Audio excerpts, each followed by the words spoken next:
The remnants of 2 vehicles burn after Israeli defense forces respond to a brazen incursion onto Israeli soil. Just across the border in Egypt's El Arish, Egyptians mourn at least 15 soldiers shot dead by masked gunmen as they were breaking their fast.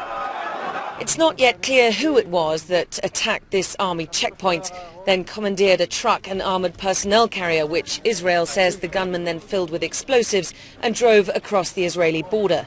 But Egypt's new president promised swift retribution. This incident will not pass lightly. The armed forces will assume complete control over these areas of Sinai to secure them, and those who carried out the attack will pay a high price. The Israeli defense forces say they'd had intelligence of a possible attack. That's why Israeli air power was on hand to strike and kill the 5 gunmen who made it through onto Israeli territory.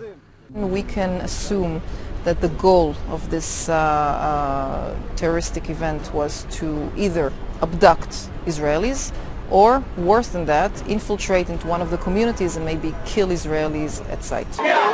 Since the popular uprising last year, which ousted Egyptian dictator Hosni Mubarak, there have been numerous acts of sabotage on the pipeline which exports gas from Egypt to Israel, plus several attacks on Israeli troops and civilians along the border. Israeli officials are increasingly concerned that Al-Qaeda and other extremist cells are moving in to Egypt's restive Sinai peninsula, and that the new Egyptian government isn't doing enough to stop them.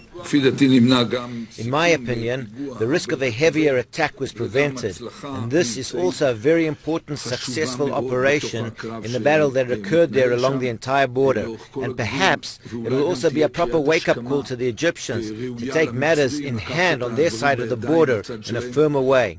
Despite the significant loss of life on the Egyptian side, Israel says this was a terror attack which could have been far worse, and that along this sensitive border it will have to take matters into its own hands to stop attacks apparently emanating from Egyptian sovereign soil. Diana Magnay, CNN, Jerusalem.